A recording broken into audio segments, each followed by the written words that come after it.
we would have done other things. We would have said, Apana, I'm busy, I'm going to do something else. But because it's you, we decided to come.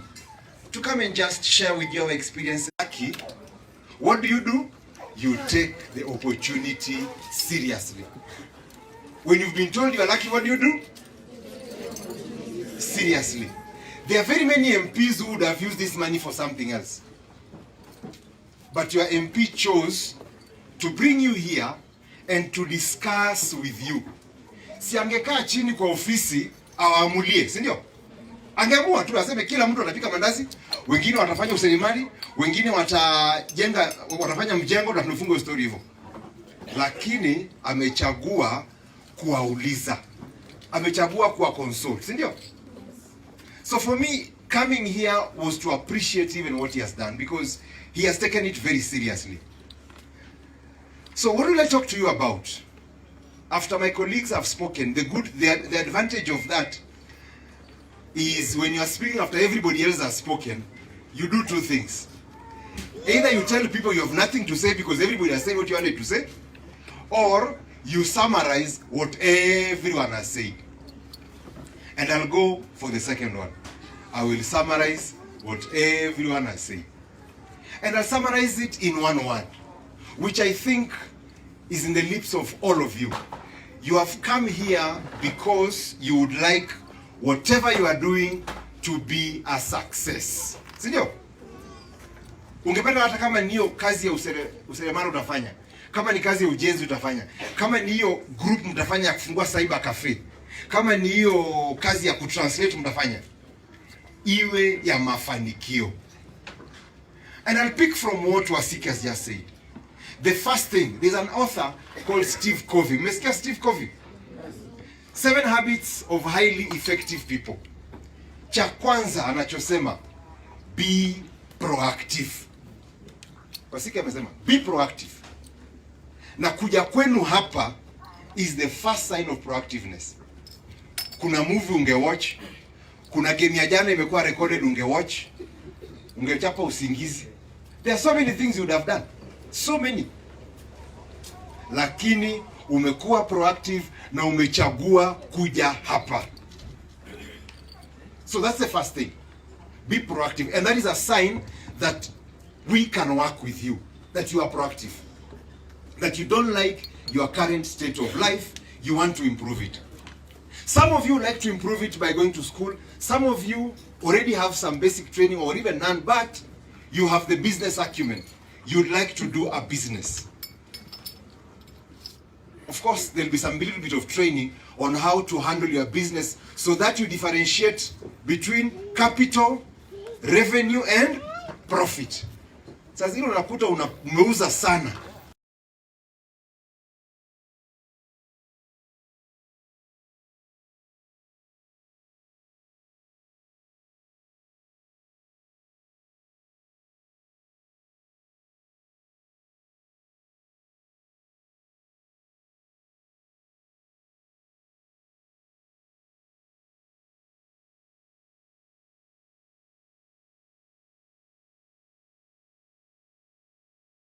So much, and I'll use a story here.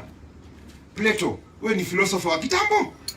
Kijana mmoja barubaru, umri kama wenu, alimwendea akamwambia Plato, you are very successful. I want to succeed. Seriously, you want to succeed? Akamwambia Plato, nataka kusucceed. Akamwambia njoo. Akamshika mkono, akampeleka mpaka mtoni. Akamwambia njoo. Kaingia ndani. Akamshika akamuingiza ndani ya maji. Baada ya 2 minutes, the fellow was kicking all over. When he was about to run out of breath, Plato lifted him up. And he took a very big gulp of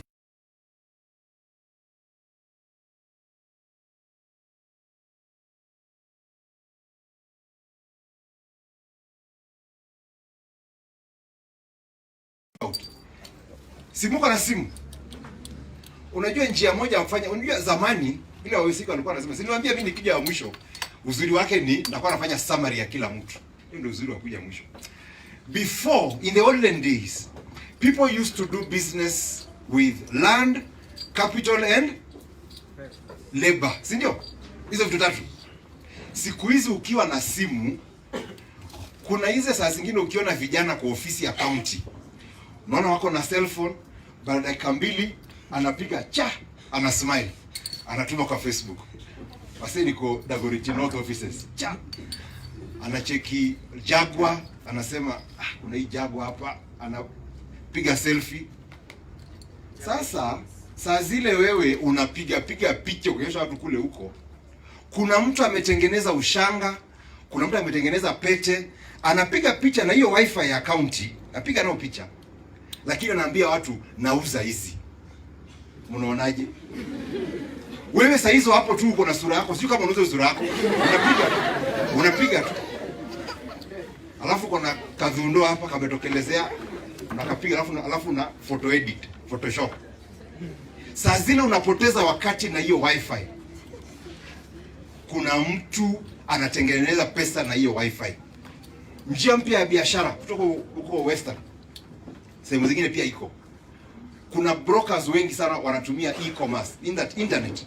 Unafanya, unachukua, you get so many farmers wa oranges, maembe, alafu naambia waandike namba mbele ya kifungu cha maembe ama hata kama ni ndizi ama ni nini.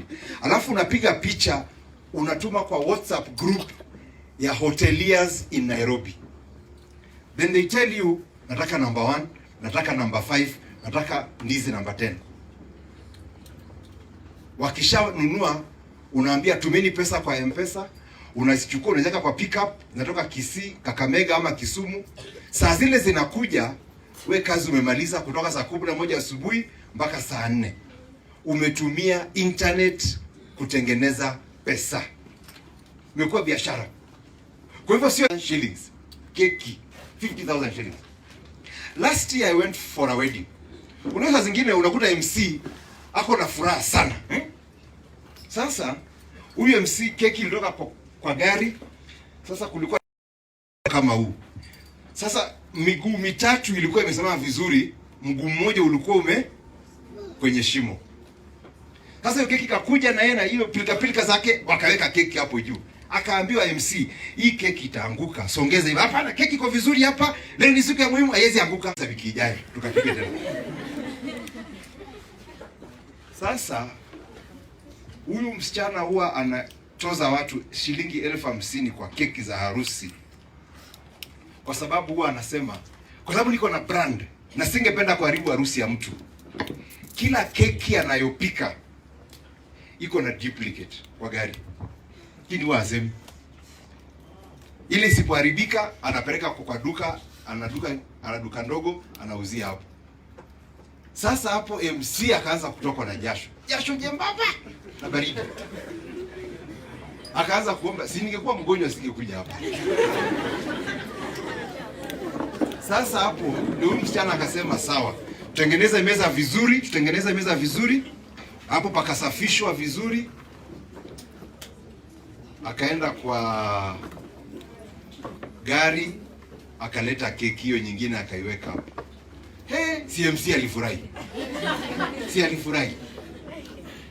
Baada ya harusi, baada ya wiki mbili, by looking at what could go wrong and how can I rectify it.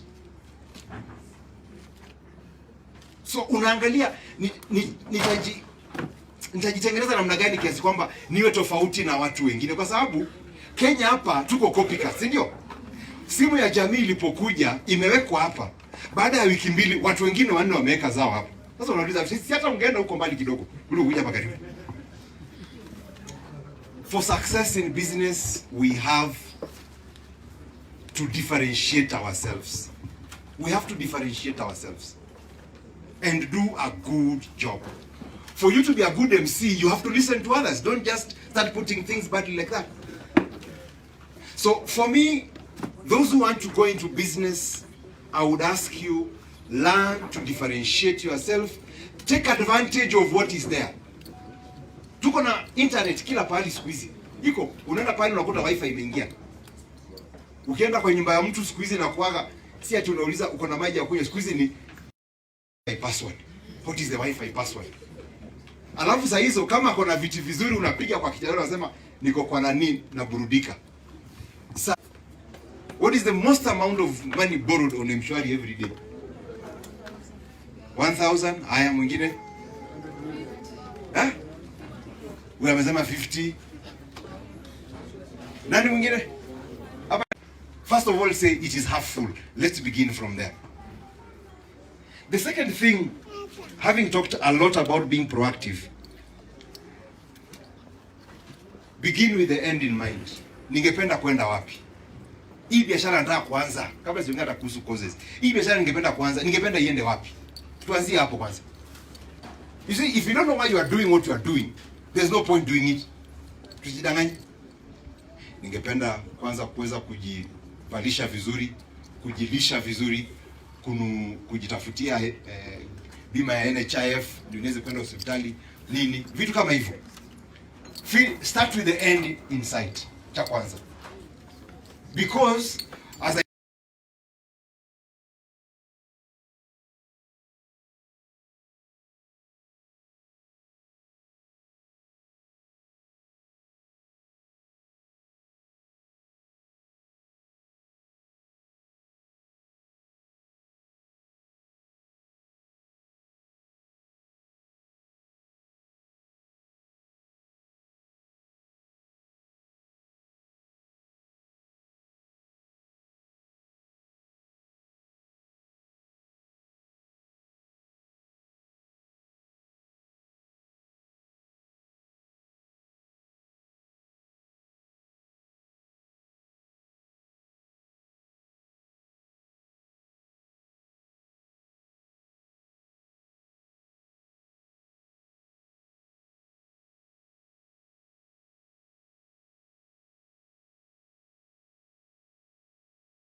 Please bear in mind that as a team, you can't think you're cleverer than the others.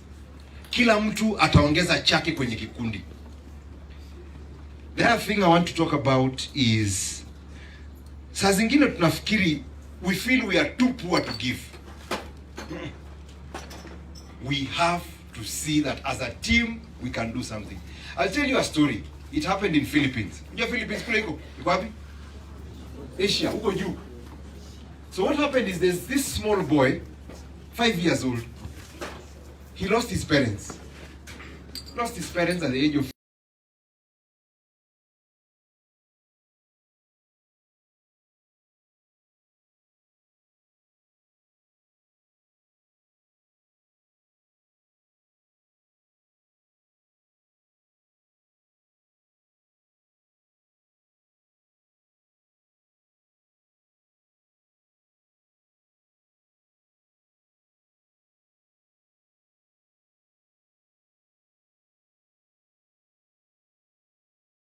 weka hapo, alafu anachukua tu kidogo, anaenda kununua chakula, anakula, anaenda kulala chini ya bridge. Asubuhi anachukua zingine, anaenda anachukua sigara na switi, anakuja anauza hapo nje ya kanisa.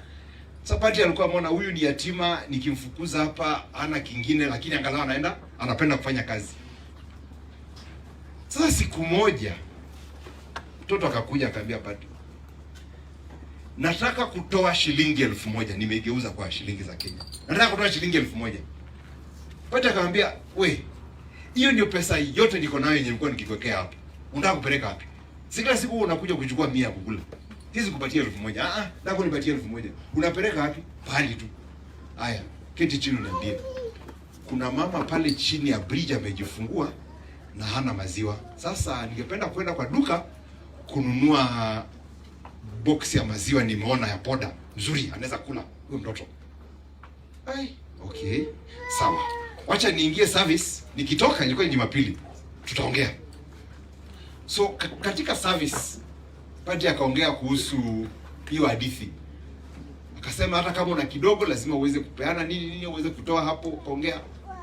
Baada ya misa, baada ya service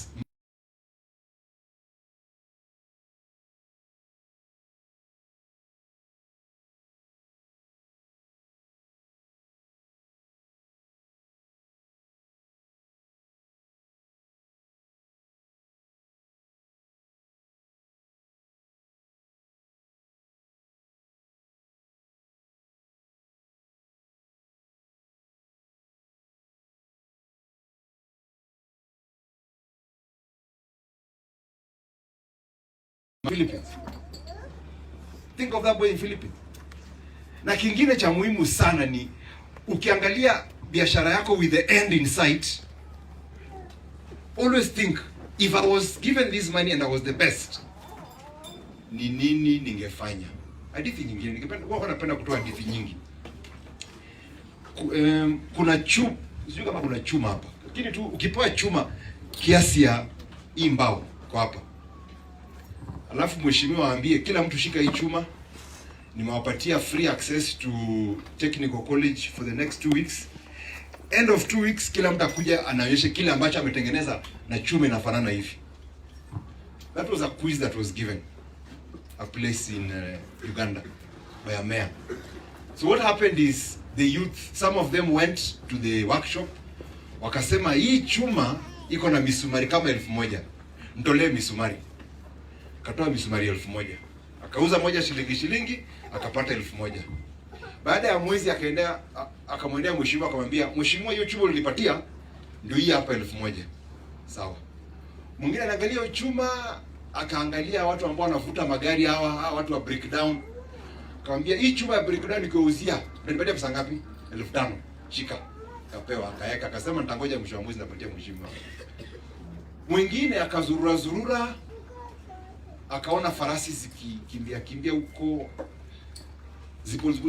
zikitembea kwa tama, akasikia zikipia kelele. Akauliza huyu anaendesha farasi, hivi viatu vya farasi ni kama pesa ngapi? Akamwambia kwa vile farasi anatumia pea 2, pea moja ni 1500. Sawa. Akaenda kwa hiyo workshop, akatengeneza pea 10. Akauza pea 10, moja ni 1500, akakuwa na 1050. So pia hapa katika hiki kikundi kila mtu ana talanta yake. Mtaanza biashara, mtaanza masomo, filimbi itapigwa, mtaanza pamoja, lakini ni vile utakavyofikiria kufanya na kile ambacho utapatiwa. Ukifikiria kwa haraka unatengeneza misumari upate 1000 yako. Ukingoja utizame, uangalie nini kimekosekana hapa, utapata 1050 yako. So think before you move. So leo tumekuja pia kufikiria kuhusu success. How do we want to succeed? Na kingine kabla sijafunga, kile ambacho kimeweka watu wengi mbele. Ukiona mtu ambaye amesucceed sana, Cristiano Ronaldo. Do you know how many free kicks Cristiano Ronaldo kicks per day? Kama leo training day 200.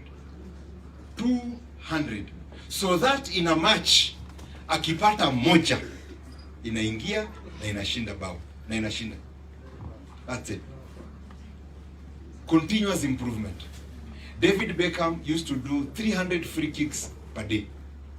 Watu wamemaliza training, yeye amebaki. How much are you willing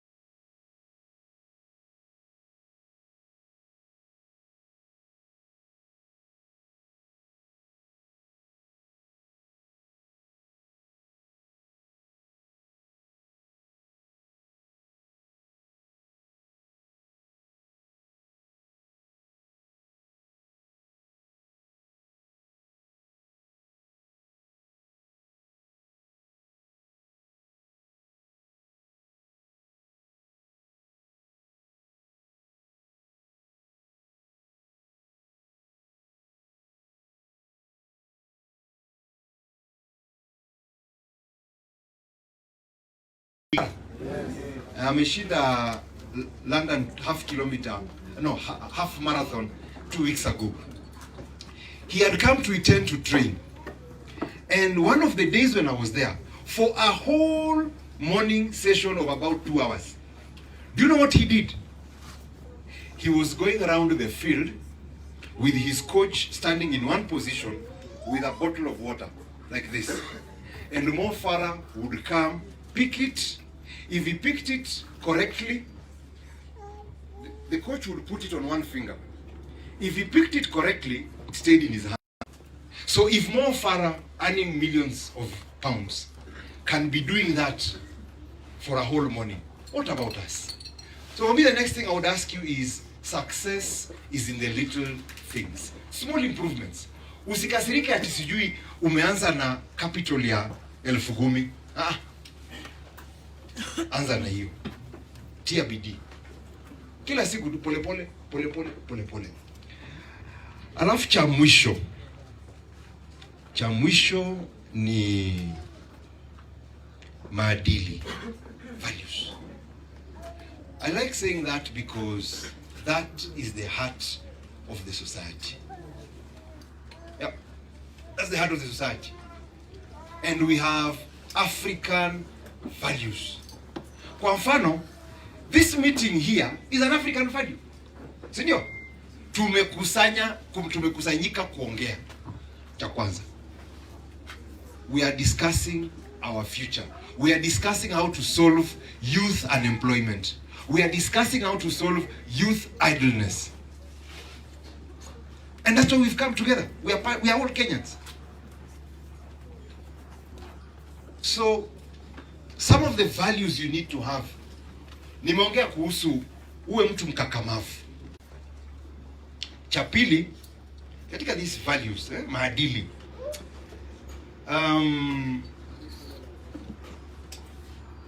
Are you able to persevere? Kuvumilia. Kuwa mvumilivu. Kama saizi unakula ile tunaita 001. Unajua 001? Hiyo ni unakula breakfast, alafu mpaka breakfast. Usiharakishie triple 1, hapana. Anza na 001, enda 101, wewe unakula breakfast, lunch inakosa, unakula supper. Mwaka mmoja unaweza pita huko kwa 101. Kabla ufike 111, umetia bidii na unakumbuka kule umetoka. Msingi cha muhimu sana. Kwa hivyo have that value of perseverance. Perseverance. It is never easy. If there was a shortcut, mheshimiwa would have come with the handouts, angepatia kila mtu iko na shortcut, shika, hii ndio shortcut. Hii ndio shortcut, kila mtu apitie. Tumekuja hapa kwa sababu there is never a shortcut, there is never a lift to success. The route is only one, staircase. Jina waka moja staircase. Za haraka hizo hapana, hiyo sidanganywe na mtu. And then as I draw to a close, very very important, have self-respect.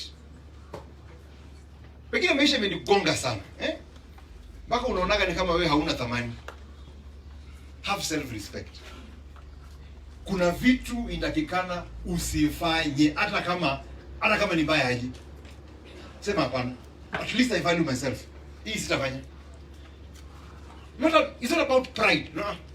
It's about not doing things that dehumanize you. Kuna vitu naambia mtu hapana, hii hata nyani hata umbo yezi fanya hii. Hapana, wacha. Self-respect. Because it's about lifting human dignity. It is about, as Wasike was saying, doing meaningful work. Meaningful work. I mean, something that makes sense. So even you, sometimes meaningful work takes a lot of effort. Do something meaningful. Something that respects you. And you know it. Something that just, you feel you are human. Because the moment we lose value for human life, that is when we become violent. Have value for yourself and for everyone. Kwa hivyo nataka kila mtu atie bidii. Si ati unafanya vitu vingine unasema, "Ai, kwani wewe ni binadamu kweli?" That is very, very important. And then to give it a wrap,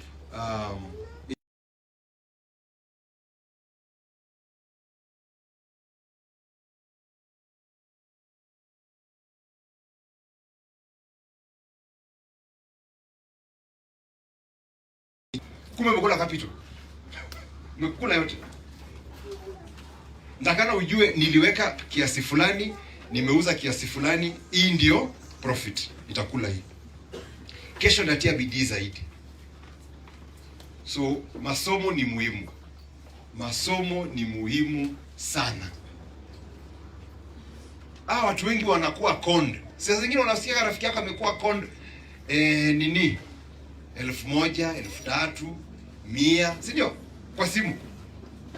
Mara nyingi kama sio wale ambao ni walafi, unajua nasemaga for you to be conned you must be greedy. That's number one. But that's the prerequisite. For you to be conned you must be greedy. You wanted something for free. That's why you are conned. Mtu akikuchanua, ujue ulikuwa unataka kumchanua hata wewe. Yeye amekuchanua kwanza. Unatumiwa na namba ya kawaida alafu inakwambia M-Pesa you have won. Si ya M-Pesa wewe unasoma hapo M-Pesa. Na hii yako. Kutoenda shule ni ngumu . Kwa hivyo kama utapata opportunity ya kwenda shule, nenda. Kama ulikuwa shule uka drop out and you want to come back, please go back. Some of the small things we have, tunakufa kuhusu because of nutritional problems. Where I come from in Nyanza, we have a very bad habit. You know, tunakuwa na hii tabia tunasema, nikiwa tajiri siwezi kula mboga. Mboga ni ya ni ya maskini, ni ya watu hao. Alafu sasa unakuta sasa sisi tunalisha mtoto na samaki na ugali, chapati na samaki. Hakuna mboga, mboga ni ya maskini bwana, acha hiyo. Mtoto anakufa na nini? Ugonjwa gani unaletwa na kutokula vegetables? Samakiasis. Wale wanasoma wanajua hiyo ni nini. What I'm telling you is this. Even if you feel education is not important for your business, it is important for your well-being because you guys are going to be entrepreneurs. Utakuwa unakula ukienda kazi kila siku. Na ndio uende kazi kila siku lazima uwe wa afya bora. Na kuwa na afya bora lazima unakula proteins, starch, vegetables. Saa zingine nikiwa nyumbani nasema tu nipikie ugali na mboga kiasi. That's it. Nyama waje ikae hapo, utakula kesho. Fridge iko, utakula kesho. It is because I went to school. I know the value of a balanced diet. I know the importance of a balanced diet. That keeps you in business because mheshimiwa can give you groups here. Lakini kama hamujasoma kuhusu diet and everything, you'll always be sick. So these are small things I'm telling you. They might not look important, but the moment you start business and you start falling sick, it becomes a problem. So finally, those of us who are here, you are lucky because we are going to ask you to contribute ideas. And I think the time has come for us now to contribute those ideas. And these ideas will be the ones that you can help us shape whatever we want to do for you. So ladies and gentlemen, thank you very much for having me. That's all I had to share for you. Let's keep the conversation. Thank you. Asante sana. Hiyo ndio makofi kweli wewe. Hebu spray yangu.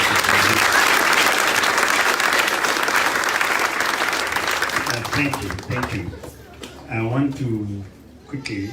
want to call upon Madam Eunice on one item. See, leo tumekuja. Now we must go out of this place more organized than we came. More than we came last week. Last week tuliongea, tukakubaliana. Today we must come out with a work plan. Ama vipi? I want to report back to on this issue of Kibondeni. Kibondeni has left behind forms But for filling and the list, there are those ones who had written their names. We will communicate. You will fill those forms. Tuone kama tutawasaidia. But quick